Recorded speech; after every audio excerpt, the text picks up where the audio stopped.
Here with head coach Jim Penders. Huskies lose the middle game of the series 9-8 to St. Joseph's. Coach, how do you get those late game at-bats going early in the ball game? I wish I knew. We had some terrible at-bats for the first 7 innings. So we did the scouting report, and it was like we didn't even listen to him. Their lefty guy was probably the softest thrower we've seen all year, and we knew that going in. And he lives off the corners, and not going to give you a lot down the heart of the plate. And we talked about, you've got to be able to hit the ball hard to the opposite field. The first time we hit the ball hard to the opposite field, it took to the 8th inning. Eric Stock hit one hard to the opposite field off their, not off their starter, but really, really frustrating watching our bats today. And that we had 13 hits, but who cares? Some guys' batting averages went up, but who cares?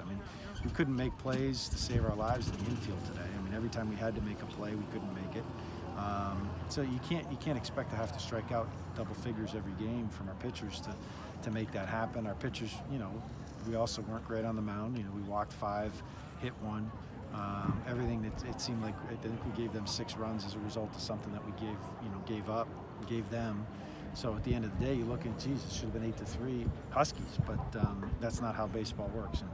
And it's like, I said it in the 7th inning, we're going to make it close. We'll get the tie and run to the plate, and I have faith that we'll scuffle and fight.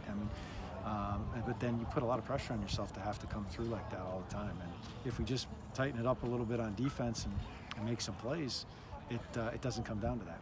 How do you regroup quickly and try and win a series tomorrow in a rubber game? Well, it starts with the guy in the bump.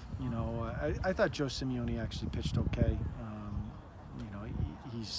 I'm sure he's not ecstatic with the effort. Neither are we, but that the leadoff walk started everything in the 5th with the 9 batter after we go 0-2 on him. That's probably my biggest complaint with his outing.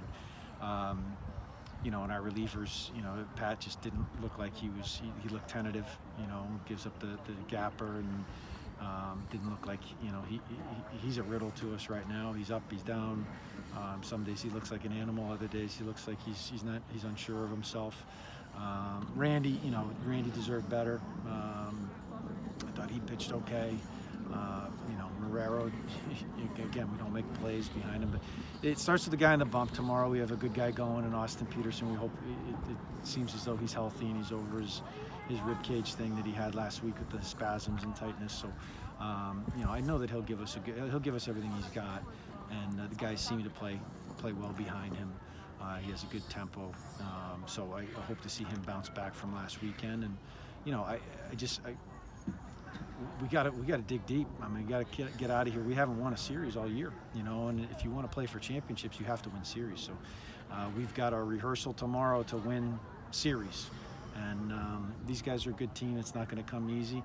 You win 1 game tomorrow, you win the series. If we can continue to do that, then you got a chance to play for championships. But right now, we're a long way from that with the way that we've been playing, especially today. Today was a tough day at the office for sure. Thanks, Coach. Thanks, Chris.